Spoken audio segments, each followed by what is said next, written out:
네, 오늘은 경제 이야기, 물가와 투자 관련 정보를 좀 풀어드리겠습니다. 무엇보다 사과를 비롯해서 농산물, 식료품 가격이 크게 오르면서 장바구니 부담이 커지고 있는데요. 언제쯤 이 가격이 좀 정상화될까요? 네, 그리고 투자 시장에서는 비트코인 가격이 1억 원을 돌파하면서 연일 사상 최고가 행진을 이어가고 있지요. 지금 투자를 해도 되는 건지 정철진 경제평론가와 함께 이야기해 보겠습니다. 어서 오세요. 네, 안녕하십니까. 안녕하세요. 네. 많이들 물어보죠. 과일 가격 언제쯤 안정을 찾을까? 특히 사과 가격. 네. 언제쯤 안정을 찾을 수 있을까요? 저는 올해 내에는 좀 힘들 것 같습니다. 그래요? 예, 마지막 관문이 이제 7월 햇사과가 나올 때인데요. 올해 7월 햇사과가 그래도 좀 풍년, 예. 물량이 좀 작황이 괜찮았다라고 하면 그래도 좀 한숨 돌릴 것 같은데 만약에 7월에 나오게 될 햇사과마저 작황이 부진하다라고 하면 예. 글쎄요, 뭐 금사과라고 하죠. 이런 상황은 계속 지속될 것 같은데요. 네. 자, 왜 이렇게 사과가 금사과가 됐는가? 그러니까요. 역시 이상기후 작황 부진입니다. 예, 예. 근데 이게 좀 다른 게 예, 예. 보통은 1년이 나빴어요. 네. 그러면 수요 공급이 깨지면서 이제 공급이 좀 많이 늘어나잖아요. 그렇잖아요. 사과 농사도 네. 많이 지으려고 하고. 그 다음에 또 폭락하기도 하고. 예. 그런데 최근에는 2년 연속 다 작황이 무너져 버린 겁니다. 그랬군요. 그러니까 지금도 많이 올랐다고 하지만 재작년부터 땡겨오게 되면 정말 사과 가격은 현재 전 세계 1위라고 합니다. 그렇군요. 예. 그런데 그 사과 가격을 비롯해서 과일들요. 또 수입하기 어려운 점도 있나 봐요. 그렇습니다. 예. 사과, 배 등에서 8가지 과일에 한해서는 예. 이게 우리나라의 소위 말하는 이제 농민도 있고 예, 또 하나 예. 병충해, 병충해. 해외 병충해에 대한 유입 이런 차원에서 거의 8단계의 과정을 거쳐서 수입을 허가하게 되는데 네. 이게 말이 8단계지 그렇군요. 통과하기가 불가능하게 가깝고요. 아. 일본이 이제 최초에 우리나라 사과 시장을 노렸어요. 예, 예. 그래서 93년에 시작을 했는데 그게 3단계인가 4단계에서 멈춰 있었고요. 미국도 그 다음에 우리 사과를 수출하겠소 했는데 역시 3단계에 멈춰 있기 때문에 수입을 통해서 뭐 사과 수급을 맞춘다, 배 수급을 맞춘다라는 건 현실적으로 불가능한 그렇군요. 방법이다. 이렇게 예. 과일값 많이 올랐지만 전반적으로 다 올랐잖아요. 네. 채소들도 굉장히 많이 올랐던데요. 그렇습니다. 야채류 가격이 다 네. 올랐고요. 사과가 78.1% 올랐다고 하는데 이거는 작년에서 올해가 70% 올랐고 지금 나오는 표는 전반적인 과실 물가라고 하는 겁니다. 네. 1년 만에 40%가 오른 거예요. 아. 그게 그 전년 2월 대비 예, 예. 40%가 네. 올랐는데 저렇게 1년 동안 과실, 뭐 사과, 뭐 귤 이런 통칭해서 40% 오른 것이 대한민국 역사상 처음입니다. 그래요? 네. 그럼 저 과일 가격이 언제까지 오를까요? 그럼 올해 내내 계속 오르는 거예요? 아니면 지금 이 가격에서 유지되는 거예요? 어떻게? 이 가격에서 일단은 그러니까 예. 높은 가격에서 유지를 된다고 보는데 만약 말씀드렸듯이 이제 7월 그리고 가을 이어져서 속속 나오는 작황을 한번 봐야 아, 되는데 예, 예. 여기가 또 타이트하거나 풍년이 아니거나 현 상황이라면 글쎄요 이런 이제 뭐 금사과, 금귤 이런 상황들이 상당 기간 이어질 수밖에 너무 없겠다. 비싸면 손이 안 가게 되잖아요. 또. 예, 그렇죠. 예. 네. 정부가 과일 가격 잡겠다 하면서 설에 일단 지원금 많이 풀었고요. 최근에 또 푼다고 지원 정책을 밝혔는데 이렇게 되면은 지금 올 한 해 써야 되는 예산 다 쓰는 거 아니에요? 상반기에 좀 몰아놓는다 이런 이제 취지를 갖고 있고 당국은 이런 겁니다. 현재 뭐 수급 맞추기도 비축량 풀기도 그렇고요. 뭐 네. 물량을 많이 풀었으니까 예, 그래서 가격 할인 지원 쪽으로 갑니다. 600억에서 800억 정도의 이제 지원금을 주고 이것을 실제 소비자들이 사는 마트에 가격을 떨어뜨려 주는 아, 형식으로 예. 체감 물가, 체감 과일값을 떨어뜨린다라는 건데 정부가 할 수 있는 게 없어요, 그러면? 현재로서는 그렇게 지원책 말고? 네, 예. 현재로서 그거 외에 이제 수입 관세 네. 같은 것들을 좀 떨어뜨리는 방법밖에는 현재로서는 없지 않나라고 보여지고 있어서 네. 일각에서는 그렇게 되면 지금 정해뒀던 8가지 과일에 대해서 수입을 좀 간소화 뭐 이런 주장도 조심스럽게 나오지만 이러면 이게 또 농민보호 차원에서 그럴 수 그렇죠. 있죠. 다른 예. 문제로 커져 버립니다. 그러니까 아마 이런 과일 수입 문제까지는 커갈 것 같지는 않습니다. 근데 예. 정부에서 이렇게 지원금 준다고 해서 저희가 살 때 얼마나 체감할 수 있을지 모르겠어요. 네, 그러게 거의 아마 체감 물가는 없고요. 지금 사과 같은 경우가 기본 평균 가격이 한 알입니다. 아. 음. 5,000원입니다. 맞아요. 예. 예, 하고 비싼 거는 10,000원이 넘는 것도 있는데 이렇게 마트에 가시면은 이제 한 봉을 이렇게 삼을 때 한 3,800원, 3,500원 이 정도 가격이 나와 있어요. 아이고. 이건 이제 어느 정도 지원금이 들어와서 반영됐다 이렇게 느끼시면 될 것 같습니다. 예, 앞서 저희가 이제 그 과실 물가 상승률하고 소비자 물가 상승률을 비교한 그래프를 보여드렸는데 네. 소비자 물가 상승률은 이제 전체 소비자 가격을 다 합쳐보면 약 3%대에서 네. 유지하고 있는데 과일 물가는 뭐 40% 이러잖아요. 네. 근데 과일 물가가 차지하는 비중이 크지 않은가 봐요. 예, 크지 않습니다. 야. 예, 소비자 물가는 이제 예. 가중치를 두지 않습니까? 예, 품목별로는 만에 하나 과실 물가가 석유 정도의 가중치였다면 지금 물가는 뭐 그렇겠네요. 9% 이상 갔을 텐데 예. 그래도 이번에 국제유가 같은 에너지 가격은 계속해서 떨어지고 있잖아요. 네. 만에 하나 이 과실 물가가 좀 많이 잡혀줬더라면 네. 실질적으로 2%대를 한 번 더 갈 수가 있었을 텐데 지난달에 한번 2.8 갔다가 이번에 다시 3%대로 올라간 상황이기 때문에 네. 특히 과실 물가가 저렇게 안 잡힌다고 하면 예. 이제는 총선 끝나고 나면 전기요금, 가스요금 아. 현실화가 다가오겠죠. 그렇게 될 경우 물가는 상방 요인이 훨씬 더 많다. 네. 자, 일단 뭐 풍작을 기대하는 맞습니다. 밖에 이상기후 없네요. 일단은. 없기를. 네. 예, 예, 알겠습니다. 저희가 지금은 이제 과일, 신선식품 얘기를 했는데 기업들이요. 네. 코로나 이후에 그 물가를 더 많이 올렸다고 자주 올렸다는 조사 결과가 나왔더라고요. 네. 이게 무슨 얘기인지 할 텐데 네. 빈도를 빠르게 가졌다는 거예요. 지금 보면 이제 빈도가 나오는데 상품 가격 유지 기간을 한번 보십시오. 예, 예. 과거 코로나 전에는 한 번 올리고 나서 9개월 있다가 또 올린 건데 네. 지금 이후에 최근은 보시면 6개월 만에 또 올리게 된 거예요. 예. 저게 무엇을 의미하느냐? 예. 저 기업들 같은 경우에는 원재료 부담 때문에 올렸다라고 하잖아요. 아, 그러니까 밀 가격이 올렸어. 무슨 가격이 올려서 국제 곡물 가격 급등에 뭐 따라서 국제 올렸다고 원자재 하잖아요. 가격 예, 그런 예. 얘기를 하는데 네. 과거와 다르게 현재 기업은 자신들이 감내하는 기간이 짧다는 거예요. 아, 그러니까 이거를 어느 정도 기업이라 하면 과거에 올랐으면 좀 감내하다가 피치 못할 경우에 소비자 가격으로 전가하고 그랬었는데 예. 코로나19 이후에 기업들의 행태를 좀 보면 조금 비용이 올랐다 바로 소비자에게 전가. 조금 올렸다면 바로 소비자에게 전가를 그렇군요. 함으로써 예. 빈도가 높아져서 전반적으로 물가 상승 폭도 커졌다라는 게 한국은행의 분석입니다. 알겠습니다. 우리나라만 이렇게 물가가 오르는 거예요? 아니면 전 세계적으로 지금 모두 물가가 오르고 있는 거예요? 케이스 바이 케이스라만 많이 하죠. 케바케라고 하는데 예. 우리나라 물가 특히 서비스 물가하고 먹거리 물가가 우리는 많이 오른 상황이고요. 예. 반면에 일본 같은 경우에는 오히려 물가가 오르기를 바라고 있습니다. 아. 그러니까 네. 돈을 아직도 풀고 있고 아직도 제로 금리, 마이너스 금리를 하고 있으니까 네. 그들은 이제 물가 상승을 원하고 있고요. 예. 중국은 지금 디플레이션입니다. 예. 예. 생산자 물가 같은 게 앞에 마이너스가 뜨는. 그러니까 중국은 오히려 지금 물가가 너무 떨어져서 걱정인 거고요. 네. 미국 같은 경우에는 렌트비하고 임금 상승률이 높아서 물가를 끌어올리는. 그러니까 같이 우리나라와 미국도 물가 걱정 하지만 예, 예. 미국은 경제가 좋아서 나오는 인플레의 물가 걱정. 음. 우리는 이제 경제는 나쁠 때 예. 비용 측면에서 나오는 물가 걱정. 이렇게 각국마다 예, 예. 인플레이션, 디플레이션, 또 인플레이션의 원인, 예. 또 물가 상승을 바라보는 시선이 각각 다른 그런 상황이죠. 네, 알겠습니다. 이제 비트코인 얘기를 좀 해볼까요? 비트코인 1억 원 돌파했습니다. 왜 이렇게 계속 오르는 겁니까? 가장 큰 건 역시 현물 ETF를 승인한 그 기대감으로 올랐고 1월에 결국 미국의 SEC에서 현물 ETF를 승인을 했고요. 승인 이후에 자금 유입을 보니까 예. 현물 미국입니다.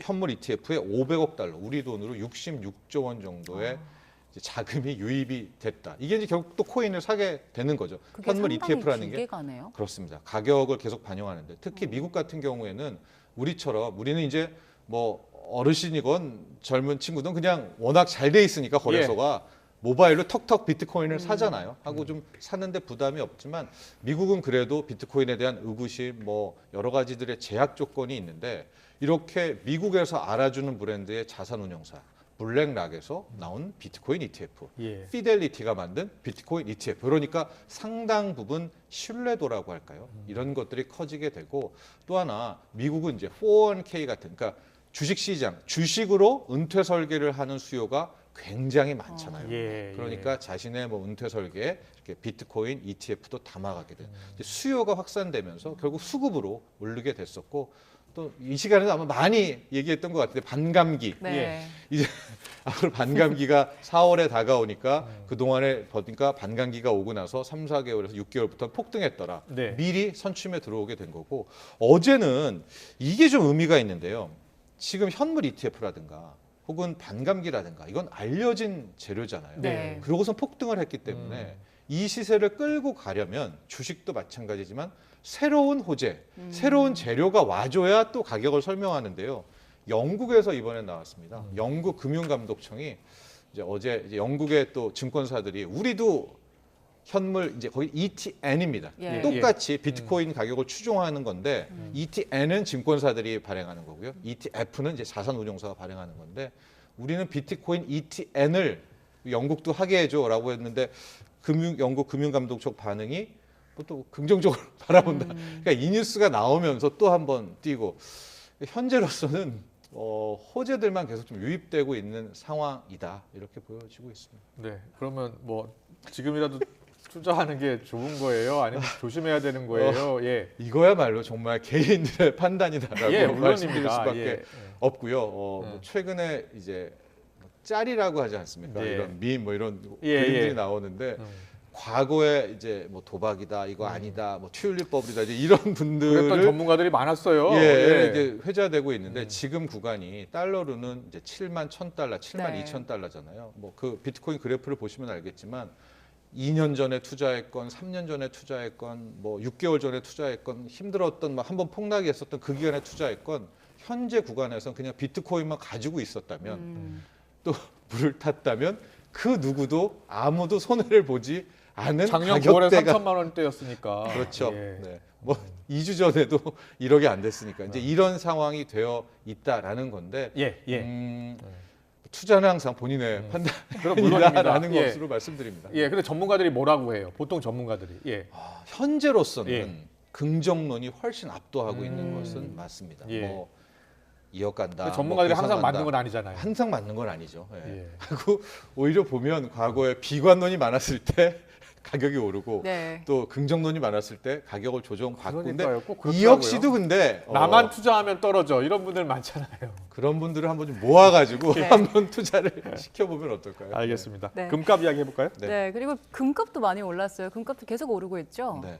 에브리띵 랠리 이제 이게 외신에 참 많이 나오는 단어입니다. 지금 보면 다 오른다.